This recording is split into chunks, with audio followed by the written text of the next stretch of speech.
Que Dieu vous bénisse. Waouh, quelle louange. Je suis dans la joie de me retrouver parmi mes vrais frères et sœurs. Amen. Nous sommes comptés parmi les vivants. Nous remercions le Seigneur pour ça. Gloire à Dieu. Oui, c'est... Nous avions reçu une délégation de Brazzaville. Un ancien de là, un apôtre, je peux dire, puisqu'il a plusieurs églises là-bas. Mais il m'aime beaucoup. Il a été invité pour la campagne. Notre pasteur Gauthier Mafuta. Il est venu spécialement pour qu'il puisse nous apporter la parole.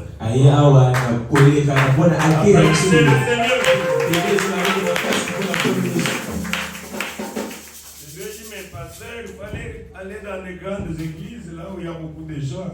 Ah oui, non, moi je vais là où il n'y a pas beaucoup de gens là.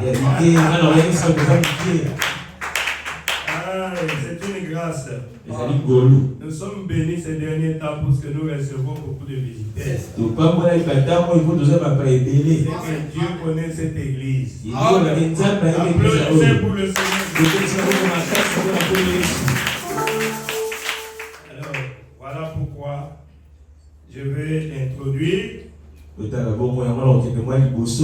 Et puis, il va venir pour nous apporter la parole.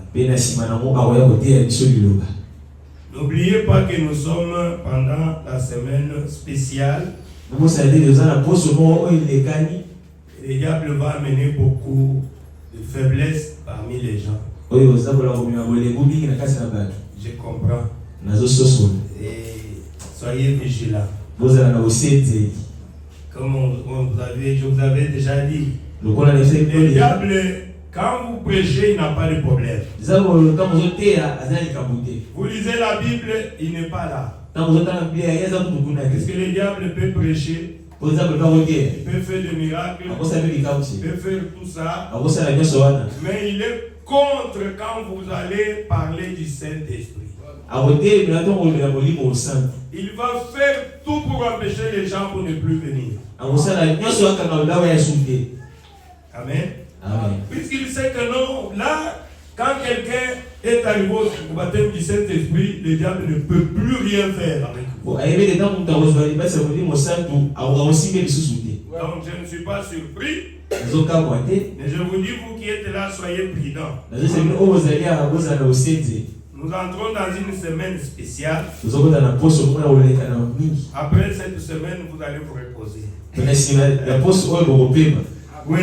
C'est-à-dire nous avons des réunions qui vont commencer le jeudi. Vendredi, samedi, dimanche. Dimanche, ça sera l'imposition des mains pour ceux qui se sont préparés pour recevoir le Saint-Esprit. Moi, je suis prêt déjà. Ça, l'option est là, déjà sur moi. Oui, et la semaine ici, je suis aussi dans les prières. Comme je peux lire une citation ici,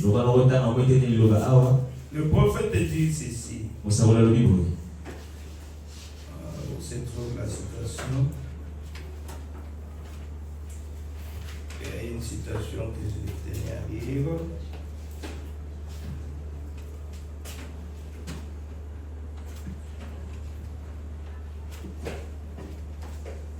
Le prophète qui nous parle.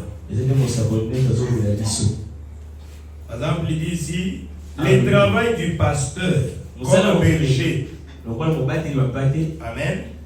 Le travail du pasteur comme berger, c'est d'amener ses brebis jusqu'au baptême du Saint-Esprit. Amen. C'est ça le travail du pasteur. D'amener ces brebis jusqu'au baptême du Saint-Esprit. Le prophète en parle dans cette citation. Trouverai-je la foi à mon retour? Au paragraphe 39, le prophète dit, c'est l'unique but de mon ministère. L'unique but de mon ministère. Le prophète Branham. L'unique but de son ministère, que les gens naissent du Saint-Esprit. Amen. C'est ça l'unique but du ministère du frère Branham. Que les gens naissent du Saint-Esprit. Qu'ils naissent de nouveau. Qu'ils soient scellés jusqu'au baptême du Saint-Esprit. Amen. Voilà le but de notre prophète. Si nous disons que nous suivons le prophète, ça veut dire le but de chaque prédicateur. Amen. Puisque c'était le but du prophète, ça doit être le but que nous poursuivons. Parce que si la personne n'est pas arrivée au baptême du Saint-Esprit, il n'a pas atteint le but. Il n'a pas atteint le but. C'est pour cela que ça ne sert à rien de se contenter dans le nombre. Mais contente-toi de combien de personnes tu as amené au baptême du Saint-Esprit. Amen. C'est ça le souci de nous les prédicateurs. Je lis encore quelque chose dans Éden de Satan. Paragraphe 123. Il dit ceci. J'ai entendu frère Neville qui disait. Quelqu'un lui avait demandé. Pourquoi frère Branham ne prêche pas sur le Saint-Esprit? Pourquoi le frère Branham ne prêche pas? Pourquoi frère Lambert ne prêche pas sur le Saint-Esprit? Il prêche seulement d'autres choses. Branham a dit. Mais pourquoi il ne prêche pas sur le Saint-Esprit? Vous avez compris? Le prophète répond. Et le Saint-Esprit, c'est l'action de Dieu en vous. Le Saint-Esprit, c'est une vie, pas une émotion, pas un genre de preuve charnelle. Mais le Saint-Esprit, c'est une personne de Jésus-Christ. La parole de Dieu est établie dans votre cœur. Pour vivifier chaque parole qui s'applique à cet âge-ci. Vous avez compris le Saint-Esprit? C'est pour cela nous voulons prêcher le Saint-Esprit. Sinon les gens sont des soi-disant croyants. Ça ne sert à rien.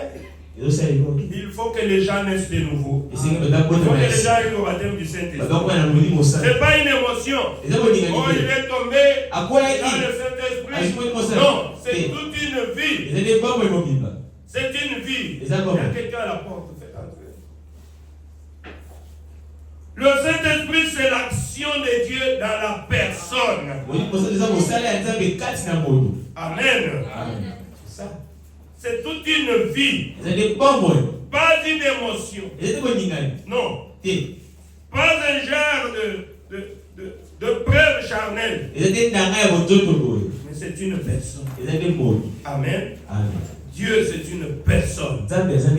Oh, merci Jésus. Lisons encore deux ou trois citations. Jubilé d'Azusa, du 16 septembre 1956. Le prophète dit ceci, paragraphe 18. Il dit ceci. Nous n'avons pas besoin de nouvelles églises. Nous en avons de plus jolies qui sont érigées sur terre aujourd'hui. Nous n'avons pas besoin de nouvelles temples, non. Amen. Amen. La chose qu'il nous faut, c'est un réveil dans ce temple-là. Ça, c'est le prophète qui a dit ça. Aujourd'hui, les gens commencent des églises. Mais ils oublient le réveil. Nous avons besoin des réveils dans cette église. Ça, c'est la bouche autorisée. Ce qu'il nous faut, c'est un réveil dans ce temple-là. Amen. Oui. C'est ce que le prophète dit. Oh, merci Seigneur. Le prophète dit, la parole parle de la semence originale. Il dit Mars 60. Paragraphe 38. Il dit maintenant, souvenez-vous. Le prophète dit, je suis pentecôtiste. Moi aussi, je suis pentecôtiste. Amen. Amen. Il veut expliquer pour dire que tout celui qui a reçu le Saint-Esprit, c'est un pentecôtiste. Amen. Amen. Oui. Il dit, tout celui qui a reçu le Saint-Esprit, qui a l'expérience de la Pentecôte, c'est un pentecôtiste.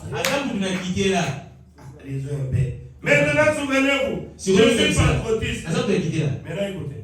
Pas pentecôtiste par une dénomination, non. Ça, je proteste contre ça. Amen. Oui. Ça, je proteste. Ça, c'est le prophète. Oh, ils sont comme ça. Non. Il dit, je suis pentecôtiste. Pas pentecôtiste en tant qu'une dénomination. Là, je proteste contre ça. Je suis pentecôtiste par une expérience. Il faut qu'on ait une expérience personnelle avec Dieu. Il dit les méthodistes sont pentecôtistes. Les baptistes sont pentecôtistes. Les catholiques sont pentecôtistes. À condition, s'ils ont reçu l'expérience pentecôtiste. Amen. Amen. C'est clair, n'est-ce pas? Quand tu es pentecôtiste, c'est que tu as reçu l'expérience. Tu as l'expérience du baptême du Saint-Esprit. Alors, c'est comme ça que tu peux t'appeler pentecôtiste. Le retour et le jubilé, le 22 novembre 62, paragraphe 69, le prophète dit, et retournez à l'héritage de la Pentecôte. Oui, monsieur. C'est ça votre possession. La dénomination n'est pas votre possession. C'est la Pentecôte qui est votre possession. Non pas une organisation pentecôtiste, non. Vos pères sont sortis d'une chose pareille. C'est l'expérience de la Pentecôte qui est votre possession. Examinons-nous. Cherchons l'expérience de la Pentecôte. Amen. Cherchez les donateurs. Pas seulement les dons. Voilà ce qui est dans mon cœur. Ah, merci Seigneur Jésus. Je dois encore quelque chose. Aujourd'hui, cette écriture est accomplie. 19 février 65. Page 14. Qu'est-ce qu'il dit? Il dit ceci. Il est Dieu. Il ne change pas. Amen. Il est le même hier, aujourd'hui et éternellement. Chaque fois que l'Église reçoit le Saint-Esprit, il vient sous la même prescription. Quelle prescription? Acte 2, 38. Amen. Amen. Chaque chrétien devait passer par cette expérience avant d'ouvrir sa bouche et prétendre qu'il est un chrétien. Vous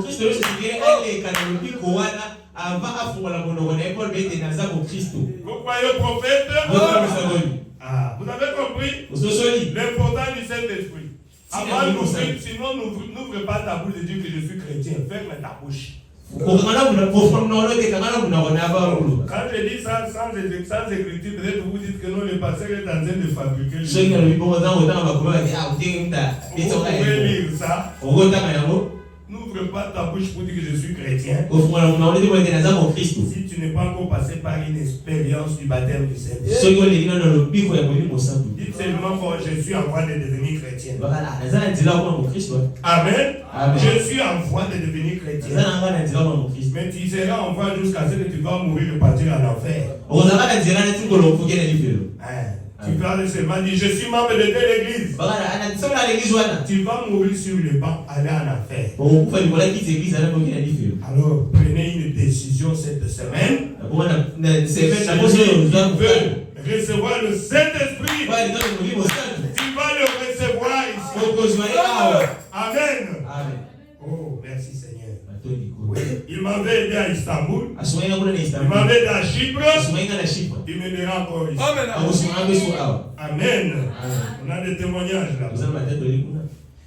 Chaque chrétien devait passer par cette expérience avant d'ouvrir sa bouche et dire que je suis son pasteur. Amen. Et je suis le pasteur de celui qui est passé par une expérience de baptême du Saint-Esprit. Oui, mais puisque je dois être pasteur de chrétien. C'est à cause de Christ que nous sommes unis ici. Toi, tu n'es pas chrétien. Je suis ton pasteur comment? Non, je ne suis pas ton pasteur. Appelle-moi ton frère, ton grand frère, ton papa, il n'y a pas de problème. Mais je suis le pasteur de chrétiens. Amen. Oui, puisqu'un chrétien, c'est une brebis. Et il va me choisir comme son pasteur. Je serai son berger. Et il sera attentif à tout ce que j'ai dit. Quand le pasteur dit A, je dis A. Mais les autres là, ils ont mangé des croquettes sauvages. Non, je ne compte pas sur ces gens-là. Je compte sur les chrétiens. Et les chrétiens vont venir ici pour mourir. Pour recevoir le baptême du Saint-Esprit. Puisque ceux qui se ressemblent, s'assemblent. On aura la même nature. Moi j'ai le Saint-Esprit. Je serai le pasteur de celui qui a le Saint-Esprit. Amen. Oui, le prophète dit, avant d'ouvrir ta bouche, oui, et de dire que je suis chrétien, et prétendre qu'il est un chrétien, il doit passer par une expérience définie. Sinon, il n'est pas chrétien. Amen. Vous voyez comment c'est important. Et dans ce cas, si tu meurs, tu pars en enfer. Vous voyez comment c'est important. Le prophète dit, la Bible dit, celui qui n'a pas l'Esprit de Dieu ne lui appartient pas. Si tu n'appartiens pas à Dieu, tu appartiens à qui? Au voisin, non? Ah, tu appartiens au voisin. Oui. Donc, il faut faire tout pour changer vos programmes cette semaine. Est-ce que ici même à 16h, à 15h, à 15h nous sommes déjà ici. En train d'attendre. Amen. La Bible dit qu'ils étaient là, dans la chambre haute, dans l'expectative. Puisque Jésus avait dit, allez attendre où c'est? À Jérusalem. Dans la chambre haute. Tous d'un commun accord. En train d'attendre qui? La promesse du Père. C'est pour cela que je vous invite. Venez. Nous avions prêché le jeudi. Je crois que c'est le salut éternel. C'est sans argent, sans rien payer. Il y a offert. Mais comment quelque chose qui est offert, les gens ne viennent pas prendre? Les gens veulent dépenser l'argent dans les choses de ce monde. Mais ils ne veulent pas dépenser. on t'invite pour venir prendre sans argent, sans rien payer. Nous allons voir les gens. Nous allons voir les gens qui vont venir. Nous allons voir. Fermez votre travail. Demandez. Dites à votre patron. Pardon. Accordez-moi seulement jeudi, vendredi, samedi. Libère-moi même à 15h. Même à 12h. Nous avons des réunions spéciales. Amen. Je ne dois pas manquer. C'est une question de vie ou de mort. Peut-être qu'après ces réunions-là, je ne sais pas qui va partir. Dieu ne fait rien pour rien. J'avais une sœur chez moi là-bas à Istanbul. Cette sœur-là m'embêtait pour le baptême. Et je prie pour elle pour le Saint-Esprit. Elle avait beaucoup d'enfants, je crois 8. Et le pasteur, je veux que tu puisses me baptiser. Même dans nos salles. Elle est venue se repentir auprès de moi. Elle m'a raconté toute sa vie depuis son enfance. Oh mon Dieu. Alors, elle a insisté pour que je puisse la baptiser. C'est là que j'ai organisé le premier baptême à Istanbul. À cause d'elle. Et j'ai prié pour elle. Elle a témoigné. Même dans sa maison, comment quand j'ai prié au téléphone, quelqu'un était à côté d'elle. Ça se trouve dans notre chaîne de YouTube. Et la personne là l'a touché, la maladie était partie. Mais quand je suis venu ici, on m'a dit qu'elle était dans sa maison, elle est morte tout seul. Voyez comment Dieu arrange les choses. Quand Dieu vous parle, vous parlez de son serviteur, il faut qu'il y ait l'urgence dans votre cœur. Si je ne sais pas pourquoi nous voulons faire ça. Amen. Mais quand toi tu hésites, tu ne sais pas. Je ne veux pas que les gens meurent. Le lendemain, c'est Dieu qui détient ça. Amen. Préparons-nous. Amen. Lisons encore dans le surnaturel, paragraphe 19, 20. Le prophète dit ceci. Maintenant, nous voulons voir et placer ceci devant nous. Mais je sais que ma fille m'aide à être au ciel. C'était une fille de Dieu. Elle a mis sa vie en ordre. Je suis allé la rebaptiser. Elle a raconté sa vie. Elle m'a raconté son avant de venir. C'est moi qui ai mal compris ça. Elle est venue chez moi, elle me dit, pasteur, son mari devait rentrer en Angola pour aller travailler. Je me dis, pasteur, pour tout ce que je vis. J'ai vu mon mari, a dit à mon mari de ne pas partir. J'ai rêvé qu'il est mort. C'est pour cela que je ne veux pas. Son mari est venu dire, pasteur, mais tu vas aller là-bas, c'est là où c'est tout mon travail. Si je reste ici, comment est-ce que nous allons vivre? C'est dit à mon mari de ne pas partir. Je dis qu'il est mort. Alors que c'est elle qui est restée morte. Vous voyez? Son mari était en moi aussi, j'étais en voyage missionnaire au Katanga là-bas. Et après, non, il est resté. Elle était restée seule dans la maison, elle est morte. Préparons-nous, mon frère, ma soeur. Amen. Tu ne sais pas les jours, tu ne sais pas l'heure. Voilà. Dans le surnaturel, paragraphe 19, le prophète dit ceci. Maintenant, nous voulons voir et placer ceci devant nous. À savoir que Dieu reste le même Dieu. Il a toujours été. Le prophète dit, ce sont les gens qui s'éloignent de Dieu. C'est les gens qui s'éloignent de Dieu. Les gens s'éloignent de Dieu. Mais Dieu reste le même. Sa nature, sa puissance, son désir sont toujours les mêmes dans chaque génération. Amen. Donc s'il avait donné le Saint-Esprit aux autres, il est le même Dieu qui va nous donner aussi le Saint-Esprit. Amen. Puisqu'il n'a pas changé, cela ne change jamais. C'est toujours la même chose. Il dit ce sont les gens qui s'éloignent de Dieu. Et non Dieu s'éloigner des gens. Non.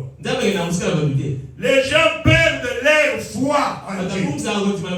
Quand tu vas perdre ta foi foi en Dieu. Mais Dieu est toujours là. On a dit la foi, c'est l'assurance aux choses qu'on espère. Et la démonstration aux choses qu'on ne voit pas. Tu t'es réveillé, c'est pas à la foi que nous sommes tous réveillés. Il a qui savait que j'allais être debout ce matin. Mais anormalement, j'ai la foi que je vais me réveiller demain matin. C'est la foi là que nous devons avoir. Amen. Il dit, mais c'est l'attitude des gens qui amène des résultats. L'attitude des gens amène le résultat. Comme je suis en train de crier là, je vous dis, préparons-nous. Ceux qui veulent gêner, venez prier ici. Et on commence le jeudi, le vendredi, le samedi et le dimanche. Si tu t'es bien préparé, je te l'assure, tu vas recevoir le Saint-Esprit. Mais si tu es négligent, tu ne vas pas le recevoir. Et tu vas rester comme ça. Ce sont des occasions rares. Et tu ne sais pas quand est-ce qu'on pourra commencer avec ça. Alors c'est l'occasion. Amen. C'est l'attitude des gens qui amènent les résultats. Si nous sommes tous ensemble d'un commun accord, ce n'est pas que le pasteur se prépare. Vous êtes là en train de monter des descendre. Tu n'auras rien. Et quand je pars prier pour quelqu'un, il reçoit le Saint-Esprit. Mais je prie pour toi, tu ne reçois pas. C'est l'attitude des gens qui amènent des résultats. Quelle attitude que tu as?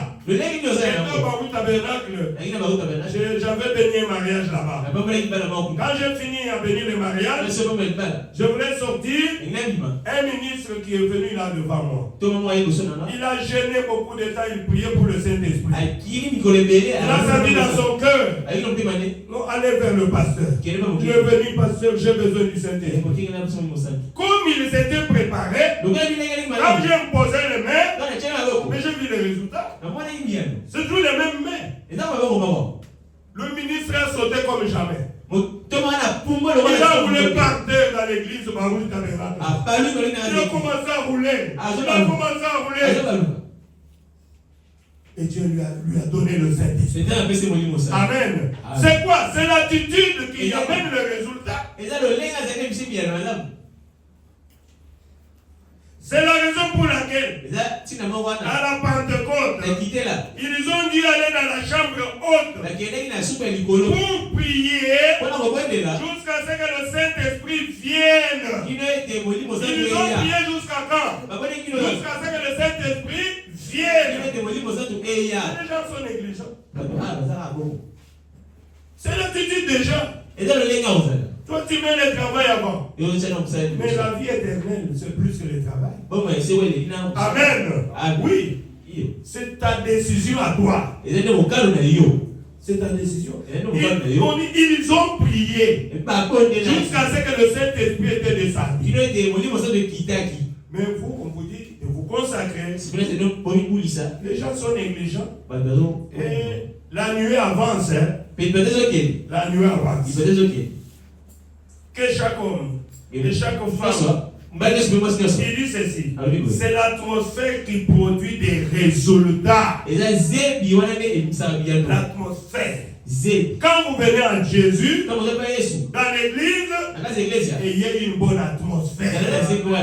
Et puisque c'est l'atmosphère qui amène le résultat. Mais vous venez triste.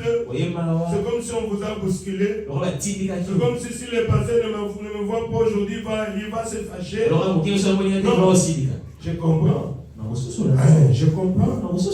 Je comprends que les gens, le diable l'a eu, donc il ne veut pas prier. Le salut est individuel. C'est l'atmosphère qui produit des résultats. Le prophète dit, croyez-vous cela? Chaque samedi, préparez-vous à la maison. Pour venir à l'église à temps. Et vous devez être zélé. Si vous venez comme ça pour que vous puissiez remplir une formalité chrétienne, il n'aura rien. Je te conseillerais de ne pas même venir. Amen. C'est l'atmosphère qui amène le résultat. Oui. On est en train de dire, Quand vous mettez un œuf là quelque part là, ça va se clore, n'est-ce pas? Oui. Mettez ça quelque part, je ne peux pas dire ça, c'est long. Je dois arrêter pour appeler le pasteur. Le prophète dit, et quand les gens en arrivent à un point où ils raisonnent, c'est ce que nous faisons. Les gens raisonnent, se posent des questions. Les gens s'inquiètent beaucoup sur leur vie. C'est le prophète qui dit. Les gens viennent, ils sont passifs.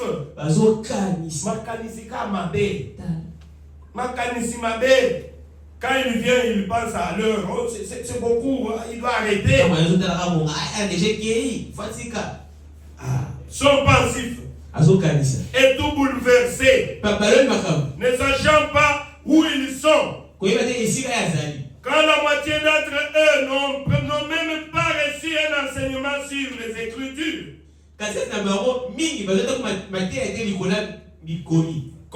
Comment pouvez-vous vous attendre à une bonne atmosphère? Et que vous allez faire? Sont passifs, ils réfléchissent, ils raisonnent, ils s'inquiètent pour leur vie. Tu viens devant le président, mais tu t'inquiètes toujours. Passif, bouleversé. Il n'y a pas une bonne atmosphère. Les gens sont froids là. Comme l'église catholique. Nord-est ou ouest. Il a lu l'homélie, non, on parle. Et c'est lui. Vous voyez? Non, c'est pas ici dans le message. Ça doit être un réveil. Amen. Ça doit être un réveil. Tout ça, c'est le manque du Saint-Esprit. Il n'y aura pas une bonne atmosphère. Amen.